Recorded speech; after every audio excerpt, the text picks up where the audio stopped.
Amen. Est-ce que quelqu'un bénit les noms du Seigneur?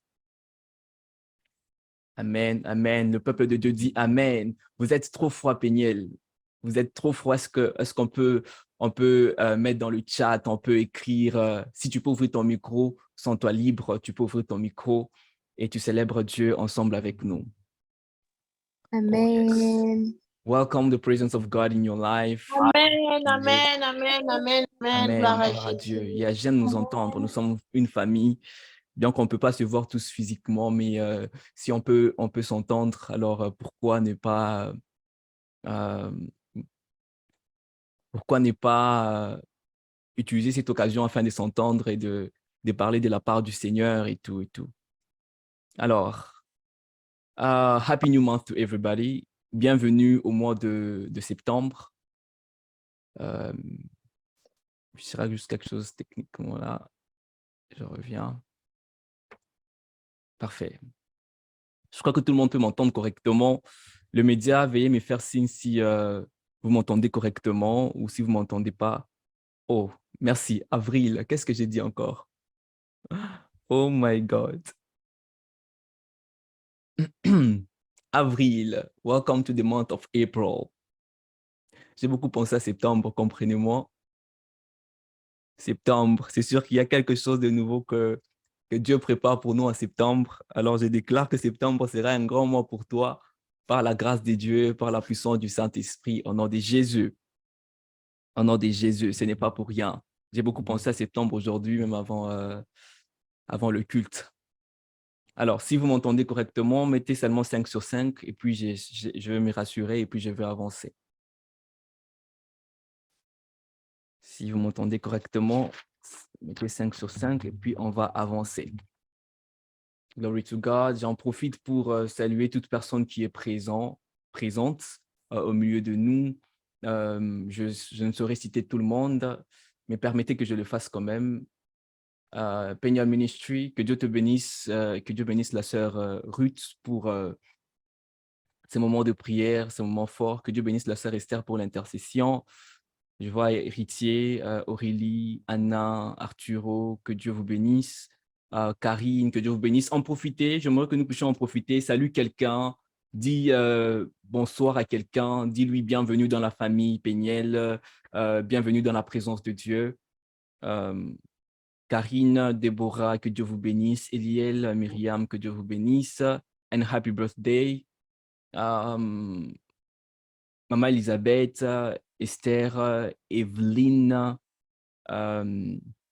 Glory, Harmonie, Israël K, que Dieu vous bénisse abondamment. Je suis très content que vous puissiez être là parce que je n'allais pas prêcher à Zoom.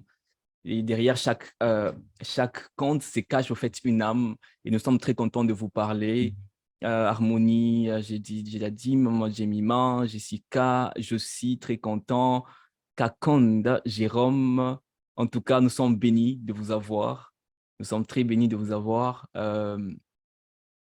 Kuren, Merveille, Miché, Milka, Nathan, Obed, Péniel Média, je sais que derrière ce Péniel Média se cache une âme, je vous salue. Ruti, Salem, Warda. Alors, si j'ai oublié quelqu'un, en tout cas, toutes les salutations que je donnais à tout le monde là, je vous donne à vous tout simplement. Et que le Seigneur prenne toute la gloire. Nous sommes dans notre année d'inspiration. Alors aujourd'hui, on prendra beaucoup plus de temps parce que je serai plus enseignant que prédicateur. On a beaucoup de choses à pas se dire, on a beaucoup de choses à se dire et il y a quelqu'un qui m'a dit qu'il y a un problème de son chez lui. Est-ce que c'est chez tout le monde qu'il y a un problème de son? Est-ce que tout le monde a un problème de son ou bien les autres peuvent m'entendre correctement?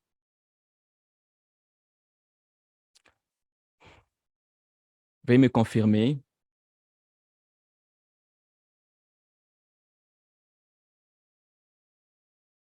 OK. Je crois que la personne peut essayer d'arranger le son de son côté ou peut-être redémarrer son Zoom ou vérifier sa connexion. D'accord. Donc, je vais continuer. J'étais en train de dire, nous sommes dans notre année d'inspiration. Et je vais enseigner aujourd'hui sur le thème de memory. Memory. Alors, quand je veux parler du memory, je veux plus faire allusion à remembrance. Remembrance. Remembrance qui est, bien sûr, qui veut dire mémoire, qui veut dire souvenir. Donc, j'essaierai plus dans cette optique-là. The month of memory. I declare in the name of Jesus que c'est moi réellement, Dieu va renforcer ta mémoire. Pas seulement ta mémoire, Dieu va l'utiliser pour un objectif au nom de Jésus. Dieu passera par ta mémoire pour t'inspirer, pour te dire beaucoup de choses. Au nom de Jésus, tu n'auras jamais une mémoire faible. Tu n'auras pas une mémoire faible au nom de Jésus. Si ta mémoire devenait faible, tu commences à oublier, bien que ce n'est pas ça dans notre enseignement, tu commences à oublier des choses. Donc, par la puissance du Saint-Esprit, il y a restauration dans ton esprit et ta mémoire est restaurée au nom puissant de Jésus-Christ. Et les choses que nous disons sont esprit et vie, c'est-à-dire que ça s'installe directement parce que le souffle de Dieu contient la puissance divine de Dieu. Amen. Nous sommes dans notre année d'inspiration. Alors, la définition que je répéterai chaque jour, à chaque fois que j'enseignerai sur l'inspiration, c'est le souffle de Dieu. C'est le souffle de Dieu. Alors, je veux subdiviser mon enseignement en deux grandes parties, en l'inspiration et aussi à la mémoire. Donc, dans la première partie, je veux beaucoup m'atteler sur l'inspiration. Et la deuxième partie, je parlerai de la mémoire. Est-ce que nous sommes ensemble? Alors, je nous encouragerai tous d'avoir des notes, de toujours écrire, car c'est très important. Et après, nous allons prier. Après, nous allons prier. Donc, nous allons maximiser le temps. Nous allons maximiser les temps. C'est rassurer de bâtir Péniel afin que Péniel puisse vivre l'inspiration au quotidien. Et ça implique beaucoup de choses. Alors, nous allons prendre notre verset de base, qui est 2 Timothée chapitre 3, le verset 16 à 17. 2 Timothée chapitre 3, le verset 16 à 17. Je reprends 2 Timothée chapitre 3, le verset 16 à 17.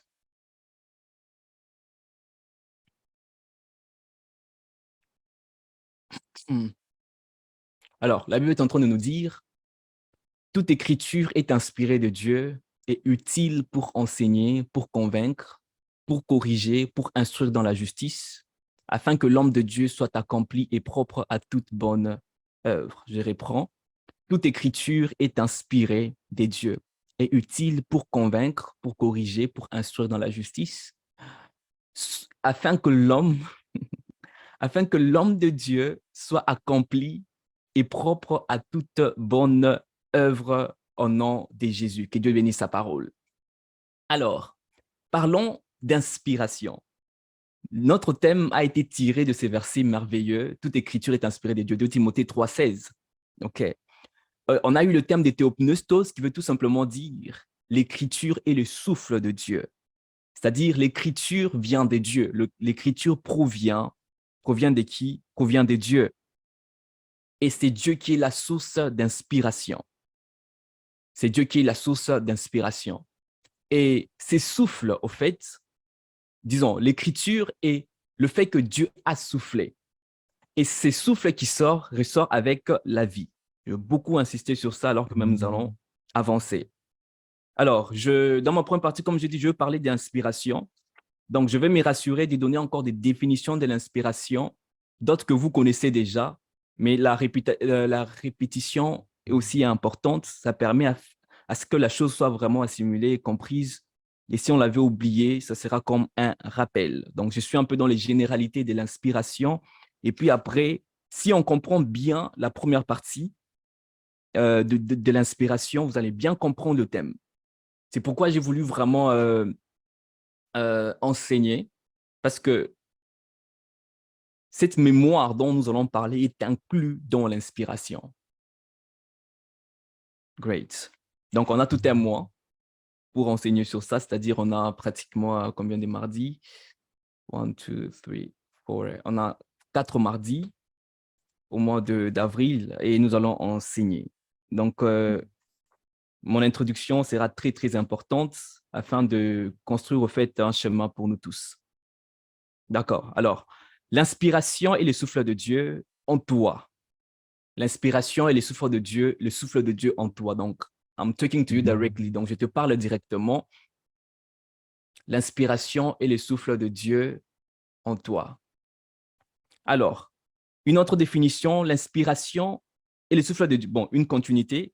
Et le souffle de Dieu en toi, qui apporte la lumière, la révélation, l'éclaircissement et qui donne la direction.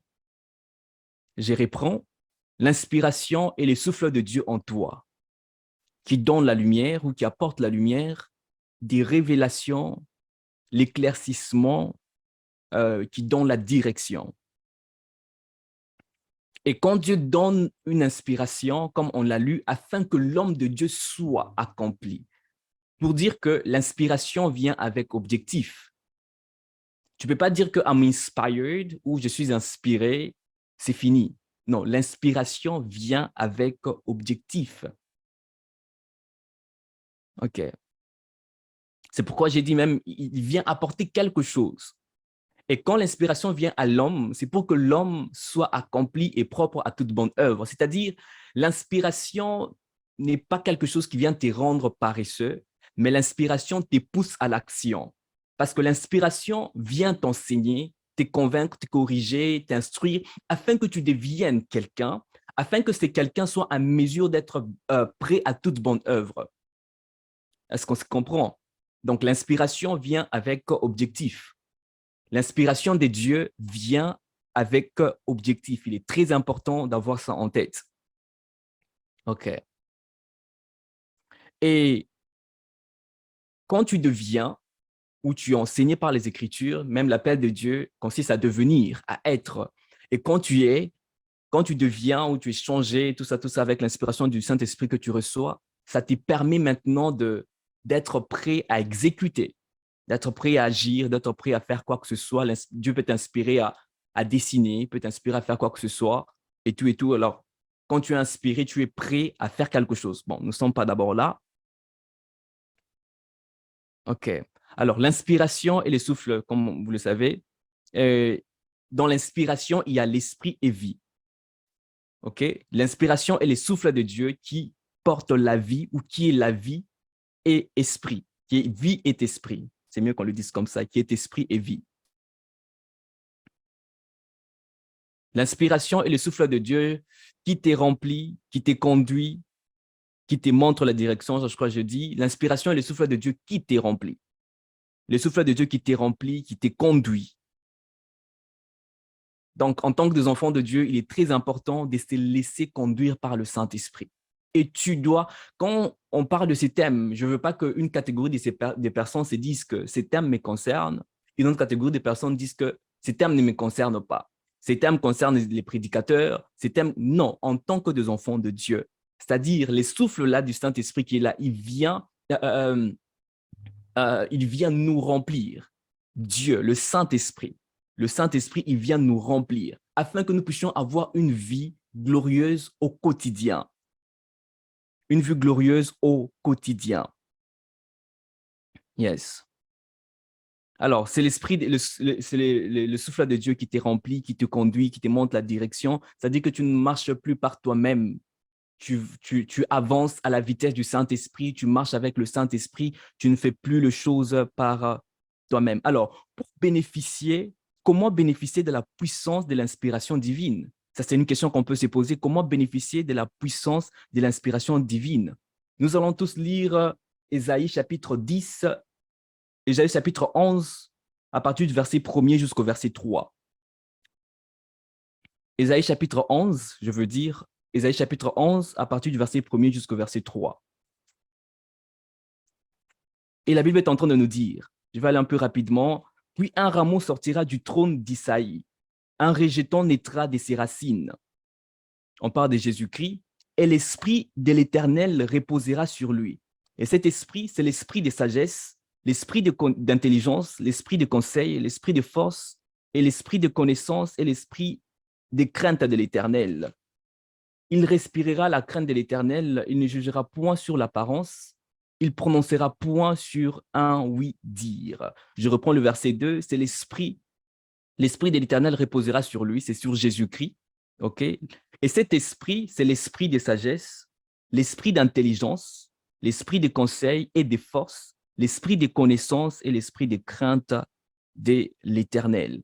Alors, certaines personnes ont mal expliqué ou interprété ces versets, disant qu'il y a le Saint-Esprit à côté, il y a aussi l'esprit de connaissance à côté, il y a aussi l'esprit de sagesse à côté. Non, c'est le même esprit, c'est le Saint-Esprit seulement. Il n'y a qu'un seul Saint-Esprit. Il n'y a pas deux esprits de Dieu.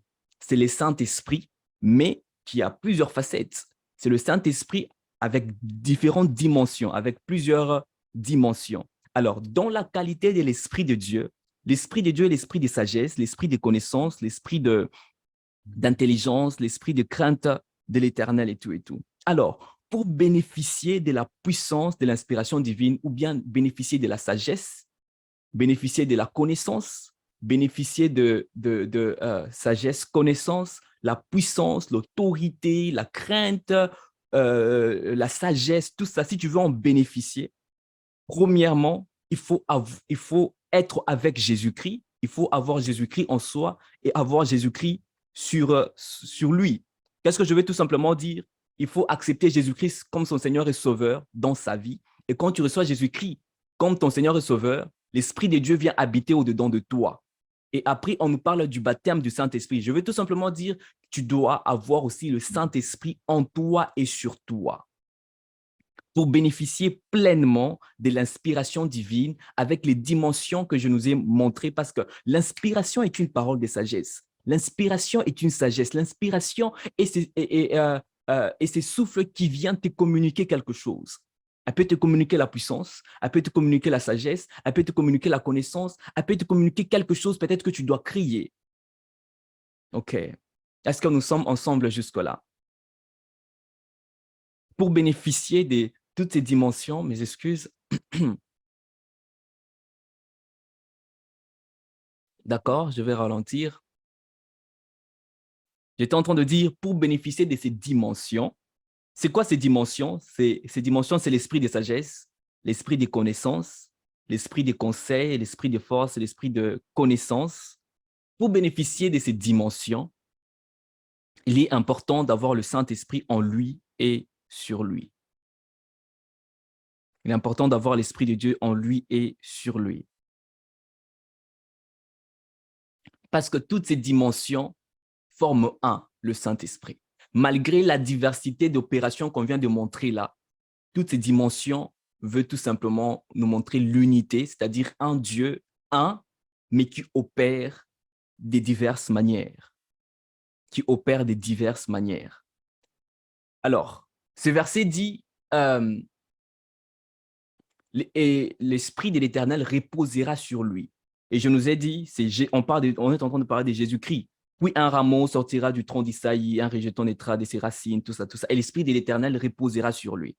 Vous allez noter avec moi Matthieu chapitre 3, le verset 16 à 17. Nous sommes à l'école. Matthieu chapitre 16, Matthieu chapitre 3, je veux dire, le verset 16 à 17. If the media can help me over there, that's going to help me a lot. Amazing. Alors,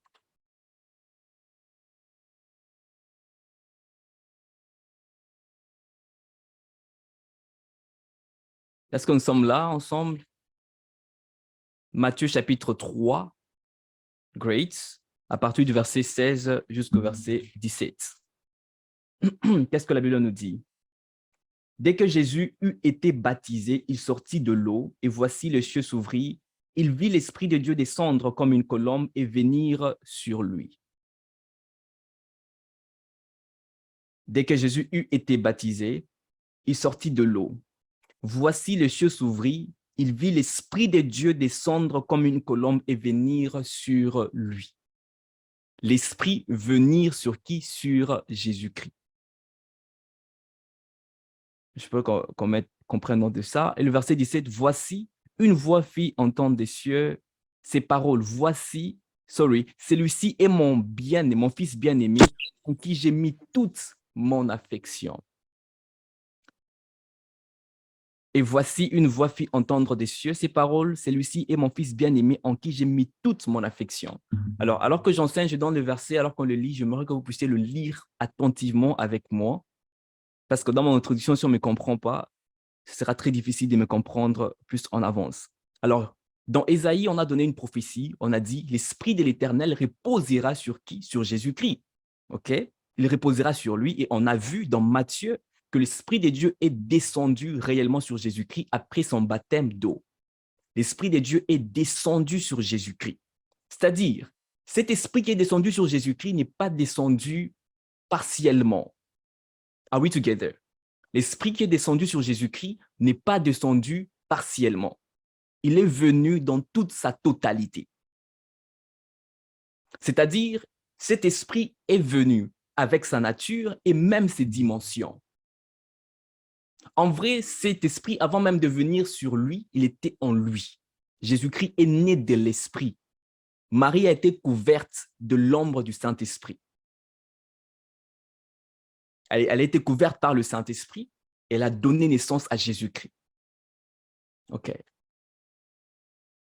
Alors, l'Esprit dont Ésaïe a eu à parler est descendu sur Jésus-Christ. Il s'est reposé sur lui avec toutes ses dimensions. C'est quoi ces dimensions? L'esprit de sagesse, c'est-à-dire la sagesse, la connaissance, l'intelligence, la force, la puissance. Ésaïe pouvait continuer, il s'est arrêté à 6. L'autorité, tout ça, cet esprit-là s'est reposé sur qui? Sur Jésus-Christ. Et voici ce que la Bible dit. C'est le Père lui-même qui parle. Je ne parle pas d'un ange. Voici une voix, puisse entendre du haut des cieux et dit, voici mon fils bien-aimé. Vous pensez qu'un ange peut dire à Jésus-Christ, voici mon fils? Est-ce qu'un ange a le droit d'appeler Jésus-Christ mon fils? Est-ce qu'un démon a le droit d'appeler Jésus-Christ mon fils? C'est-à-dire que c'est le Père qui a parlé, qui a dit, voici mon fils bien-aimé en qui j'ai mis toute mon affection. Le Père qui dit au Fils, qui est en train de parler, qui est en train de témoigner, voici mon fils en qui j'ai mis toute mon affection. Toutes les affections, toute mon affection est aussi traduit en qui j'ai mis toute ma gloire. Toute mon affection veut dire en qui j'ai mis toute ma gloire. Toute mon affection veut dire en qui j'ai mis toute ma gloire, toute ma nature et toutes les manifestations de ma nature. En qui j'ai mis toute ma gloire. Disons, en qui j'ai mis toute mon affection, veut dire en qui j'ai mis tout mon amour. Donc, tu entres dans la nature de Dieu, je suis en train de développer ça. En qui j'ai mis tout mon amour, toute ma nature, toutes mes gloires, toutes les manifestations de ma nature, de ma gloire. Donc, en Jésus-Christ, Dieu a tout déposé. OK. Il a tout déposé, tout son amour, parce que Dieu est amour. La grande dimension, c'est une grande dimension, c'est une grande dimension de Dieu. Dieu est amour. Alors, j'ai dit, l'Esprit de Dieu qui est descendu sur lui n'est pas venu partiellement, il est venu dans sa totalité. Et par preuve, même le Père a dit, en qui j'ai mis toute mon affection. Dans le Fils, on a mis toute l'affection de Dieu. Alors, pour bénéficier du souffle de Dieu, bénéficier du Saint-Esprit et ses dimensions, la seule chose qu'il faut faire, c'est croire dans le Fils. C'est aller vers le Fils, c'est-à-dire, les gens veulent recevoir la vie éternelle en allant au ciel. Les gens veulent recevoir le salut ou la vie éternelle en allant vers le Père. Mais ils sont en train de pousser, c'est comme s'ils sont en train de pousser Dieu à briser ses principes. Le principe que Dieu a établi, c'est que pour venir vers moi, pour recevoir la vie que j'ai tout mis dans qui? Dans le Fils. Parce qu'il est impossible pour un homme d'atteindre le Père sans passer par qui? Par le Fils. C'est pourquoi il a tout déposé dans le Fils. Toutes les dimensions, il a tout déposé dans le Fils. Afin que si une personne veut vivre, qu'il aille vers le Fils. Si une personne veut naître de nouveau, qu'il aille vers le Fils. Si quelqu'un cherche l'amour, qu'il aille vers le Fils. Si quelqu'un veut devenir saint, qu'il aille vers le Fils. Tout ce que tu cherches, le Fils est devenu un pont. Le Fils est devenu un pont. J'encourage une personne qui s'éloigne de Dieu de rentrer vers le Fils. de rentrer vers le Fils. Et quand tu rentres vers le Fils, tu seras rempli de connaissances, tu seras rempli d'amour, tu seras rempli de sagesse, tu seras rempli de force, tu seras rempli de puissance et d'autorité. Pourquoi? Parce que tu es allé vers le Fils en qui on a mis toute la puissance. J'aimerais dire certaines vérités et je demanderai même, je vais poser même des petites questions. Je vais laisser s'il y a des gens qui ont des questions sur ce que je veux dire seulement pour ne pas quitter le topic. Je veux vraiment me rassurer qu'on avance correctement et les gens comprennent. Alors, je n'ai même pas encore commencé mon message. Pas du tout, mais ne vous inquiétez pas. Alors, les dimensions de l'esprit de Dieu mentionnées dans Ésaïe chapitre 11, ce sont accomplies, je veux dire, en Jésus-Christ. S'il vous plaît, il n'y a pas de promesses que Jésus-Christ n'a pas encore accomplies. Toutes les promesses, la Bible nous dit qu'elles sont accomplies en Jésus-Christ. Il n'y a pas de prophéties que Dieu n'a pas encore accomplies. Ce n'est pas quand Dieu parle et commence à chercher l'accomplissement. Quand Dieu te montre une révélation, c'est-à-dire qu'il a déjà accompli. Quand Dieu te dit, oh my God, can I go deeper? Everything that God shows you, you have it. Tout ce que Dieu te montre, tu l'as. Quand Dieu te montre ou te parle, il te dit même que tu deviendras. Au fait, il a déjà accompli, mais tu dois juste y passer. C'est pourquoi l'inspiration y intervient. L'inspiration vient te guider step by step, bien étape par étape, afin d'atteindre au fait la personne au fait que Dieu ou les prophéties ou les choses que Dieu est en train de dire sur toi. Alors, toutes les dimensions, là, j'étais en train de dire, toutes les dimensions de l'esprit mentionnées dans Isaïe sont accomplies en Jésus, en Jésus-Christ. Tout est accompli. Tout est accompli. J'accepterai que tu payes le prix pour ton ministère. J'accepterai que tu payes les prix pour que ta famille soit sauvée. J'accepterai que tu payes le prix dans le sens où tu pries pour ta famille, tu jeûnes pour ta famille. Mais l'œuvre de la croix a tout accompli, OK? En ce qui concerne les saluts, en ce qui concerne recevoir Jésus-Christ, en ce qui concerne la rédemption, Christ a tout payé, les promesses, tout ça, on a déjà accompli par notre maître, notre boss, Jésus-Christ. OK. Alors, je disais que je vais mettre certaines vérités et rapidement. Donc, et la vidéo sera postée sur YouTube, sur la page du ministère. Donc, si on rate 2-3 petits trucs, donc on peut se rattraper. Question aussi de courir vers le temps. Alors, on ne reçoit pas le Saint-Esprit en partie. Quand l'homme reçoit l'Esprit de Dieu, il reçoit l'Esprit de Dieu en totalité. Je mérite vraiment insister ça et je veux que ça puisse faire partir de nos bases en tant que Péniel. Que quand tu es enfant de Dieu, surtout encore plus quand tu es baptisé de l'Esprit de Dieu, ne te considère pas parmi les personnes qui reçoivent le Saint-Esprit en partie. On reçoit le Saint-Esprit en totalité. OK. En Jésus-Christ, on a mis toute l'affection et quand on reçoit Jésus-Christ, on ne reçoit pas Jésus-Christ partiellement. Si tu le reçois partiellement, il se peut que tu n'as jamais donné ta vie à Christ. OK. Alors, une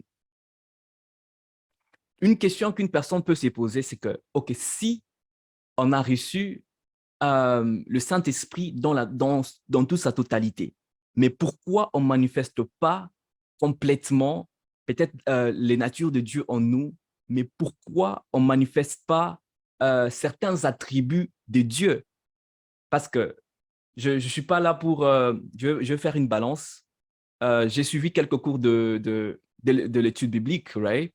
Les codes de base. Il y a des attributs de Dieu qui sont communicables et des attributs de Dieu qui sont pas communicables. Je crois que les gens qui sont dans l'étude biblique vont se retrouver. Est-ce que quelqu'un se retrouve? Alors, il y a des attributs de Dieu qui sont communicables et des attributs de Dieu qui ne sont pas communicables. Par exemple, la souveraineté de Dieu. Dieu est souverain. Il est souverain, il existe par lui-même, il fait des choses par lui-même, pas de conseiller. Il est Dieu, quoi. Il est Dieu. Il ne vit pas tout simplement, il est lui-même la vie. Il n'existe pas tout simplement, il est lui-même l'existence. Même quand on parle de l'inspiration, il est lui-même l'inspiration. Yeah. Et la question qu'on peut maintenant se poser, c'est que si on reçoit Dieu dans toute sa totalité, mais pourquoi on le reçoit, on devient aussi indépendant, hein, on peut faire ce qu'on veut et tout. Et non, on a aussi cette capacité-là de, comment je veux dire, de tout décider par nous-mêmes, you know. Je ne vais pas juste entrer dans le détail, le temps me fera vraiment défaut. Au fait, il y a quelque chose au fait, à comprendre à l'intérieur. Les attributs de Dieu, Dieu les communique comme il veut. Mais quand on reçoit Dieu, on le reçoit dans sa totalité. Mais les manifestations, certaines manifestations des attributs de Dieu, Dieu les communique comme il veut. C'est pourquoi même des attributs qui sont communicables et des attributs qui ne sont pas communicables. OK? Dieu déverse sa nature en nous en totalité, mais les manifestations dépendent de lui-même. Il est Dieu, dépendent de lui-même. Même quand Dieu a créé Adam et Ève et tout, il les a créés, ils étaient parfaits. Dieu les a créés parfaits. Mais quelque part, on nous parle de l'arbre de la connaissance du bien et du mal. C'est-à-dire qu'il y avait des choses qu'ils ne connaissaient pas, or que Dieu est omniscient. Dieu connaît tout. Dieu est omniprésent, il est partout, Dieu est omniscient, donc il connaît tout, il n'y a rien qui échappe à son contrôle. Et Dieu a créé un homme parfait. Donc, malgré que Dieu a créé un homme parfait, Dieu veut que l'homme puisse dépendre de Dieu. Toute la connaissance qu'il peut avoir, toute la puissance, qu'il puisse dépendre, qu'il puisse puiser. Dieu est la source. Nous sommes les résultats de la nature de Dieu, au fait. OK. Alors, Dieu aussi communique ses attributs, sa nature en fonction de la vision et de la mission qu'il te donne sur Terre. Donc, même le niveau des connaissances que tu peux recevoir, c'est en fonction de la mission, de la vision que tu as et tout et tout. Donc, je ne vais pas vraiment entrer là. Il y a vraiment beaucoup de choses qu'on peut se dire. Mais j'aimerais qu'on retienne ceci. Quand on reçoit Jésus-Christ, on le reçoit dans sa totalité. Et sur Terre, on manifeste qu'une partie. Et en nous-mêmes, les manifestations sont à un certain niveau en fonction de ce que nous faisons sur ces terres. Pourquoi? Parce que la terre est tellement petite pour voir toutes les manifestations de la nature de Dieu. La terre est tellement petite pour voir toutes les manifestations de la nature de Dieu. Yeah. Est-ce que nous sommes ensemble? Alors, j'étais en train de dire, l'Esprit de Dieu, quand il vient vivre au-dedans de nous, il vient avec toutes ces dimensions et c'est ces dimensions qui vont beaucoup nous aider à comprendre notre deuxième partie qui est la mémoire. Donc, la Terre, elle est toute petite.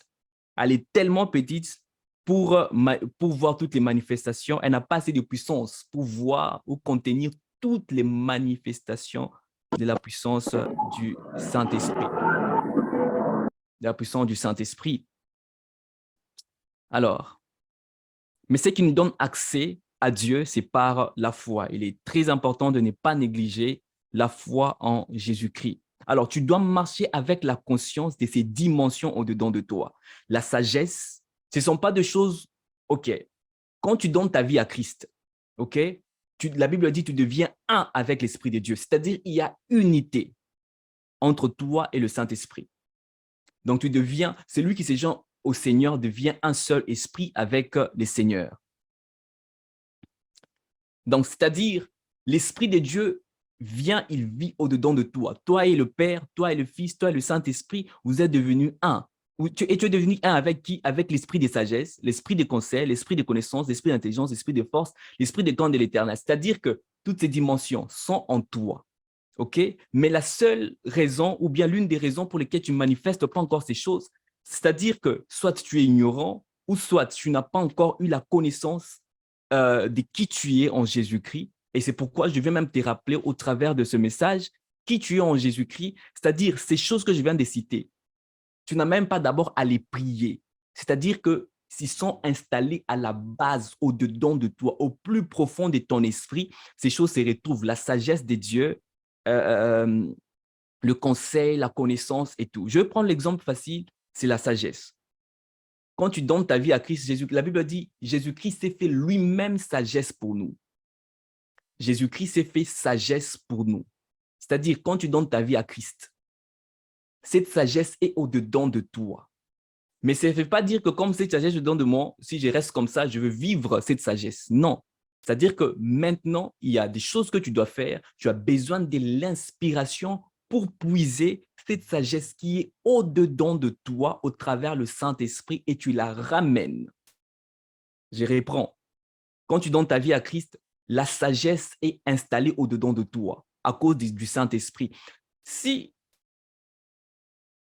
tu portes Jésus-Christ, tu as tout ce dont il a. Si tu as Jésus-Christ dedans de toi, tu as tout ce dont il a. Tout. Mais Dieu le communique maintenant certains détails en fonction de ce que tu dois faire et en fonction aussi de comment tu le cherches. Par exemple, la sagesse. la puissance. On ne reçoit pas la puissance de Dieu en partie. Un enfant de Dieu, il a toute la puissance au-dedans de lui. La Bible est en train de dire, qu'est-ce que Jésus-Christ dit? Jésus-Christ est en train de dire, tout pouvoir m'a été donné, ok? Tout pouvoir m'a été donné, et therefore, je vous envoie aller partout dans le monde et faire de toutes les nations mes disciples. Qu'est-ce que cette phrase veut aussi dire? Dans le pouvoir se cache le droit et la puissance. Quand une personne, à tous ceux qui l'ont reçu, on leur a donné le pouvoir de devenir enfant de Dieu, c'est aussi traduit, on leur a donné le droit et la puissance de devenir enfant des dieux. Alors, l'autorité, la puissance, on l'a en totalité, mais l'utilisation dépend de combien tu passes du temps avec Dieu, combien tu découvres au fait cette puissance, aussi en fonction de ta mission. En fonction de ta mission. La puissance de Dieu, elle est là, au-dedans de nous. Elle est là au-dedans de nous. C'est pourquoi Dieu veut qu'on puisse dépendre de lui afin de l'utiliser. Et même si on l'utilise comment, ces dimensions sont infinies. Les dimensions que je viens de montrer du Saint-Esprit, ces dimensions sont infinies. Les dimensions du Saint-Esprit sont infinies. C'est pourquoi tu as besoin de rester daily, chaque jour être inspiré par le Saint-Esprit afin que tu puisses vivre ces dimensions infinies de Dieu. La connaissance de Dieu, elle est infinie. Même si tu atteins le plus haut niveau de sagesse dans le monde, donc, c'est-à-dire que c'est comme si tu as atteint que le 1/100e. Même quand tu vas te dire que j'ai atteint le 99%, Dieu peut te dire que tu as atteint le 1/100e. Pour dire que les valeurs de Dieu, la nature de Dieu, les valeurs de Dieu, c'est infini, impossible de les mesurer. Il n'y a aucune unité de mesure. Il n'y a aucune unité de mesure qui mesure les dimensions de Dieu, par exemple, dans la sagesse, dans le conseil, dans l'intelligence. Il est tellement intelligent qu'on ne peut jamais mesurer ça. Jamais, jamais. OK. Alors, marche dans la conscience de ces dimensions de l'esprit en toi, c'est-à-dire la sagesse, elle est au-dedans de toi. Tu dois développer ces choses, tu dois développer ta sagesse, la sagesse, tu dois développer la connaissance, l'intelligence avec l'inspiration du Saint-Esprit. Alors, memory in inspiration, la mémoire dans l'inspiration. Nous passons à notre deuxième partie. J'ai eu à expliquer que nous recevons Jésus-Christ pas partiellement, mais dans toute sa totalité. OK? Mais l'utilisation, la terre nous limite. La terre nous limite. Comment est-ce que tu veux que Dieu manifeste toute sa nature sur la terre? Impossible, c'est un monde physique. Le monde physique est limité. Le monde physique est limité. Impossible que le monde physique puisse rencontrer toute la nature de Dieu, toutes les manifestations de Dieu. Impossible. C'est pourquoi, même quand Jésus-Christ est venu sur ces terres, il a été limité. Malgré qu'il, lui étant Dieu et homme sur ces terres, il a été limité. Jésus-Christ n'a pas opéré dans sa divinité sur ces terres. Jésus-Christ a opéré en tant qu'un homme rempli de Dieu, rempli du Saint-Esprit. On voit que le Saint-Esprit était avec lui, le Saint-Esprit était en lui, et le Saint-Esprit était sur lui. La même manière avec nous, on n'a pas d'excuse pour réussir, on n'a pas d'excuse pour impacter, on n'a pas d'excuse pour être inspiré, on n'a pas d'excuse pour faire de grandes choses, on n'a pas d'excuse pour gagner les âmes. Jésus-Christ était quelqu'un comme nous, mais il a eu aussi quelqu'un comme nous, je veux dire, mais rempli de Dieu, avec Dieu en lui, avec Dieu. Il était avec Dieu, Dieu était en lui et Dieu était sur lui. Dieu était sur lui. Est-ce que nous sommes ensemble? Mais il a été limité à un certain niveau. Vous pouvez même le voir en priant. Jésus-Christ pouvait dire, Père, que ta volonté soit, disons, que cette coupe me passe, pas ma volonté, mais ta volonté. Pas ma volonté, mais ta volonté. Tu sais qu'il y a des limitations quelque part dans cette prière. C'est comme si, quelque part, quand je lisais, je me disais, mais Jésus-Christ, c'est comme s'il ignorait quelque chose. Et tout, ce n'est pas de l'ignorance, c'est vraiment autre chose, je suis en train d'expliquer. Comme s'il ignorait quelque chose, comme s'il manquait quelque chose, comme si quelque chose lui échappait. Il dit, mais pas ma volonté, mais la volonté de Dieu. Bien sûr, il est en train de passer par des moments de douleur. En esprit, dans le monde spirituel, le monde physique est plus limité comparé au monde spirituel. Le monde physique, le monde où la terre, elle est tellement limitée. C'est pourquoi même les manifestations de Dieu c'est en fonction de notre vision, en fonction de notre mission, mais Dieu, on le reçoit dans sa totalité. Quand on reçoit Jésus-Christ, ce n'est pas partiellement, mais c'est dans sa totalité. Alors, l'inspiration étant le souffle de Dieu. Cette inspiration peut nous communiquer une idée, peut nous communiquer une chanson, une image, quoi que ce soit. Elle peut nous souffler beaucoup de choses. Parce que l'inspiration, comme je le dis, je veux maintenant entrer dans la mémoire. Je suis là, je vais entrer dans la mémoire. L'inspiration est une série d'idées qui nous guident étape par étape vers un objectif bien défini. Je reprends. L'inspiration est une série d'idées qui nous guident étape par étape vers un objectif bien déterminé. Je reprends encore. L'inspiration est une série d'idées. Donc, idée peut être remplacée par beaucoup de choses. Donc, j'ai juste pris un élément de l'inspiration. Donc, l'inspiration peut venir comme une idée. Donc, j'ai pris l'idée comme exemple. L'inspiration est une série d'idées qui nous guident étape par étape vers un objectif fixé. Même quand on parle de l'inspiration, quelque part, on dit « toute écriture est inspirée des dieux pour enseigner tout afin que… » Donc, il y a un objectif, au fait, bien déterminé. Et cette idée peut être une parole de sagesse. Ça peut être une parole de sagesse. Ça peut être un conseil. Ça peut être beaucoup de choses. Ça peut être une image, comme je le dis. Ou ça peut être des instructions que le Saint-Esprit donne. OK? Alors, nous allons lire 1 Corinthiens 14, le verset 6. Et là, je vais parler de la mémoire en détail. Donc, la mémoire dans l'inspiration. C'est la mémoire dans l'inspiration. La mémoire dans l'inspiration. 1 Corinthiens chapitre 14, le verset 6. 1 Corinthiens chapitre 14, le verset 6. Si on est là, on va lire. Restez avec moi. Par ici, ça deviendra encore plus intéressant. 14, le verset 6. Qu'est-ce que la Bible est en train de dire? Yes. Et maintenant, frères, de quelle utilité vous serais-je si je venais à vous parlant des langues et si je ne parle pas par révélation, par connaissance ou par prophétie ou par doctrine? Je reprends. Et maintenant, frères, de quelle utilité vous serais-je si je venais à vous parlant en langue, si je ne parlais pas par révélation, par connaissance ou par prophétie ou par doctrine? C'est-à-dire, il y a des canaux, il y a des éléments par lesquels Dieu passe pour communiquer sa puissance, pour communiquer un message, pour communiquer quelque chose, au fait, communiquer la vie. Et Dieu, quand il nous parle, il ne vient pas nous parler en langue. Il peut nous parler par révélation, par connaissance, par prophétie, par doctrine. Par doctrine. Alors, il y a un mot qu'on ne peut pas séparer de l'inspiration. Il y a un mot qu'on ne peut pas séparer de l'inspiration. Je vais y aller lentement. Je vais vraiment y aller lentement. Il y a un mot qu'on ne peut pas séparer de l'inspiration. That's what we call memory or remembrance. Donc, j'ai voulu vraiment le donner en anglais.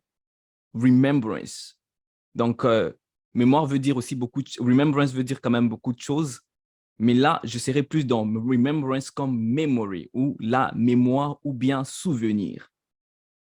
Souvenir. Alors, qui parle du souvenir ou bien de la mémoire? Donc, qui parle de la mémoire parle de l'acte de se souvenir de quelque chose. Qui parle de la mémoire parle de l'acte de se souvenir de quelque chose. Suivez-moi attentivement. Attentivement.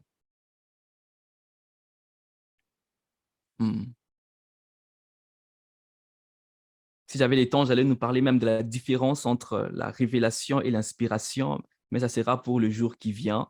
Mais on se focalise d'abord sur la mémoire et puis nous allons avancer. N'oubliez pas la première partie où je nous ai parlé du Saint-Esprit, de l'inspiration qui est le souffle de Dieu en nous, le Saint-Esprit en nous avec toutes ces dimensions. Et ces dimensions que j'ai données, ne les oubliez pas et ça va nous aider ici. J'ai dit, la mémoire est l'acte de se souvenir de quelque chose. Tout ce que nous voyons dans le monde physique, a au moins existé dans le monde spirituel. C'est-à-dire que les choses existent deux fois. Hein? C'est comme si les choses existaient deux fois. Donc, tout ce que nous voyons dans le monde physique a existé dans le monde spirituel. Avant que quelque chose, avant que Dieu ne puisse même le créer, ça commence là. Et puis, il crée. OK. Et plusieurs fois, quand on était dans le terme de la productivité, on a même dit la seule chose qui faisait la différence entre le monde physique et le monde spirituel, c'est les temps. Mais les choses qui se manifestent dans le monde physique ont commencé et ont existé au préalable dans le monde spirituel. D'accord.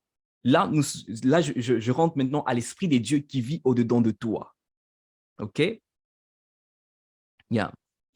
Toi qui es enfant de Dieu, pour les enfants de Dieu, l'inspiration, OK, est puisée de l'esprit de Dieu qui est au-dedans de toi. Pour nous, les enfants de Dieu, l'inspiration est puisée de l'esprit qui est au-dedans de toi. Avant de voir le Saint-Esprit au ciel, avant de voir Dieu au ciel, j'aimerais que tu le voies d'abord en toi.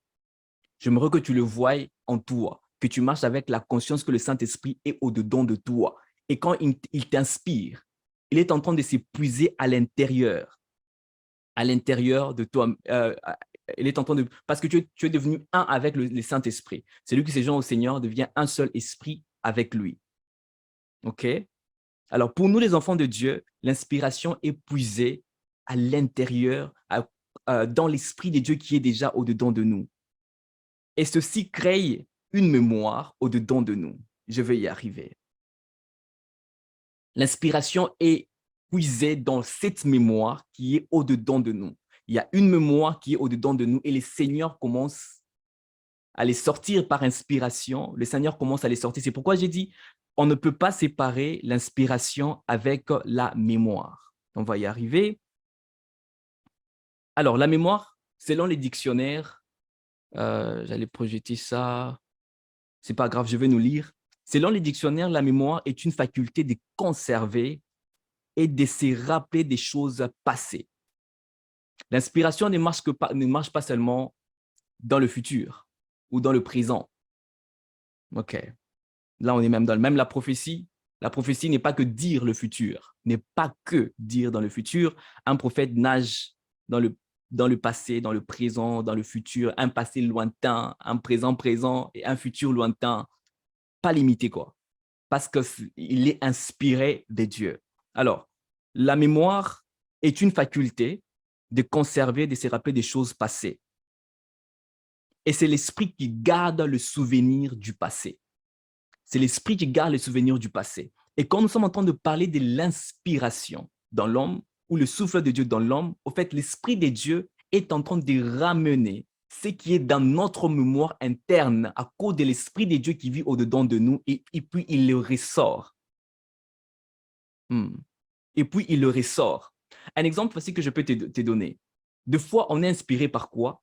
Tu peux voir ces micros, ça t'inspire. Par exemple, tu as lu un verset biblique, tu as lu une phrase quelque part. Ça, c'est un bon exemple qui va beaucoup nous aider. Par exemple, tu as lu un verset biblique quelque part, tu as médité sur un chapitre. Et après avoir médité sur ces chapitres, par exemple, il parlait sur OK, que c'est le livre de la loi et c'est l'un de ta bouche, médite le jour et nuit pour réussir dans ces entreprises. OK? Et tu as déjà commencé une entreprise, tu te rends compte que ton entreprise ne marche pas. OK? Ton entreprise ne marche pas. Et à cause de ce que tu as déjà lu, qui est déjà dans ton cerveau, qui est déjà dans ton esprit, que l'Esprit de Dieu nous aide à réussir dans nos entreprises, et tu peux être là, tu es en train de méditer, et l'Esprit de Dieu t'inspire, et puis il te dit, pour la réussite de ton entreprise, tu dois commencer à lire la parole de Dieu. Où Dieu te dit, pour que tu réussisses dans tel domaine, tu te rappelles de tel verset. Ça aussi, c'est une inspiration. C'est une inspiration. Comme le dictionnaire nous le dit, c'est la faculté de conserver et de s'y rappeler. En vrai, nous sommes des êtres spirituels et l'Esprit de Dieu vit au-dedans de nous. OK? Et l'Esprit de Dieu connaît tout. Et quand on est inspiré, ce n'est pas nouveau pour Dieu. C'est-à-dire, nous qui se sommes joints au Seigneur, on s'est joint à l'Esprit de Dieu, on est devenu un avec l'Esprit de Dieu. Et ceci crée, au fait, une mémoire au plus profond de nos esprits, au plus profond de nous. Et quand nous parlons, c'est l'Esprit de Dieu qui ramène les choses qui sont au-dedans de nous et puis le ressort. Le ressort. Pourquoi? Parce que l'Esprit de Dieu est au-dedans de toi. J'ai dit, avant de voir l'Esprit de Dieu loin, tu dois le voir d'abord au-dedans de toi. C'est l'Esprit de Dieu qui garde le souvenir du passé. La prophétie, pour Dieu, c'est comme si c'était un passé. Hein? C'est comme si c'était un passé. Pour Dieu, ce n'est pas nouveau. C'est pour nous, humains, hommes, on n'a pas encore vu ces choses, mais ces choses se sont déjà réalisées même. Donc, pour Dieu, c'est comme si c'était un passé, avant qu'on y arrive même. Parce qu'il n'est même pas limité par les temps ni par l'espace. Notre Dieu est Dieu. Alors, qui parle de l'inspiration, il y a un élément important que nous sommes en train de parler, c'est la mémoire. Pour nous inspirer, Dieu puise quelque chose dans notre mémoire. Pourquoi est-ce que tu n'es pas inspiré? C'est parce que dans ta mémoire, c'est vide. Tu n'es pas assez inspiré parce que ta mémoire, elle est faible. Tu dois remplir ta mémoire des connaissances. Un jour, j'étais en train de parler, je vais prendre quel exemple? OK. J'étais en train de parler il y a très longtemps quand même. Monsieur Arturo permet que je puisse donner ton exemple. OK. Pour les gens qui ne le connaissent pas, il aime bien l'entrepreneuriat, tout ça, tout ça. Il y a investi en toi. Et un temps, on parlait, je me suis rendu compte qu'il a pris du temps, il a lu sur les choses qu'il doit commencer à parler, à question d'avoir une base. Il l'a lu, il a eu le temps de lire et il continue à lire. OK? Et maintenant, s'il doit parler des business, c'est-à-dire il a déjà lu des livres sur les business. S'il doit parler sur le leadership, il a lu les livres sur le leadership. S'il doit parler de l'investissement personnel ou bien investir en toi, il a lu des choses sur l'investissement personnel. Et quand il doit parler ou quand il doit être inspiré, Dieu utilisera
il va commencer à t'essouffler. Il va te dire, à ce niveau ici, ne prie pas, ne prie pas.